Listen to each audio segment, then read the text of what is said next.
Hey, welcome back to my YouTube channel. I am Xavier Smith, and today I'm going to be talking about dimensional analysis in chemistry.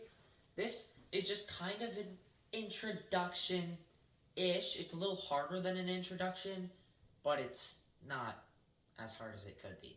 So, what is the goal of dimensional analysis? Well, it's basically converting one unit into another, and we are going to start with units that are not, well, these are kind of chemistry related, but they're not like moles or grams, is what I'm starting with. I'm starting with miles per hour and kilometers per minute. So these aren't exactly chemistry, but it gets the point across.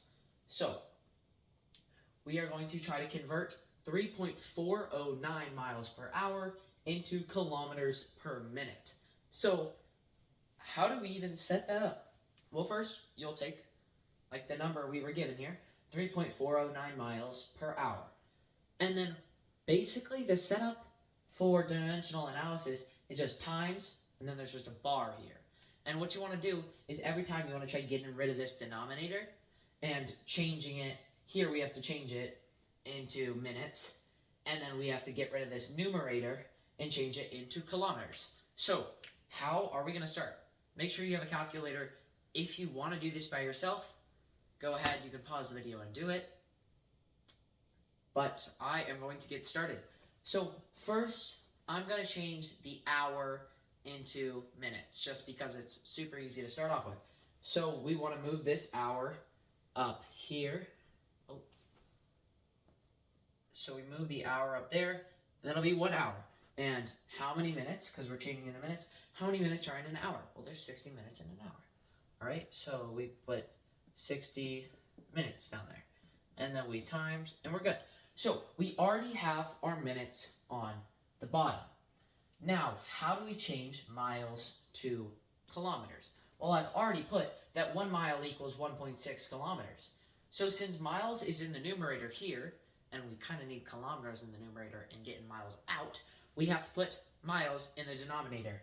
So we are going to put 1 mile in the denominator, and there's 1.6 km per mile. So 1.6 kilometers per mile. And if you see, the hours will cancel, the miles will cancel, and now we have kilometers and minutes. So this equals, now is the time you go to your calculator.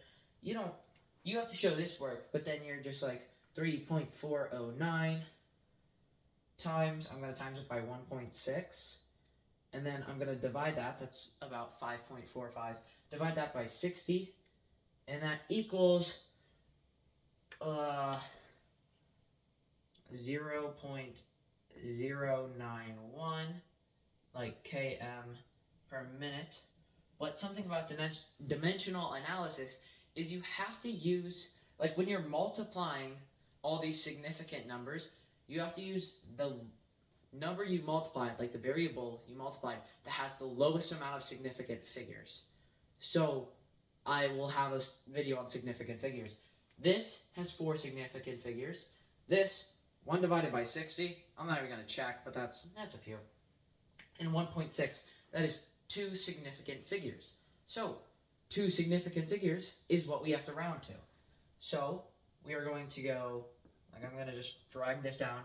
0, that's not a significant 0. That's not a significant 0. And that'll be 9.1 kilometers per minute. So that will be our final answer, rounded to 2 significant figures. Well, thank you for watching. There will be more videos on more complex dimensional analysis problems, and I hope this video was helpful.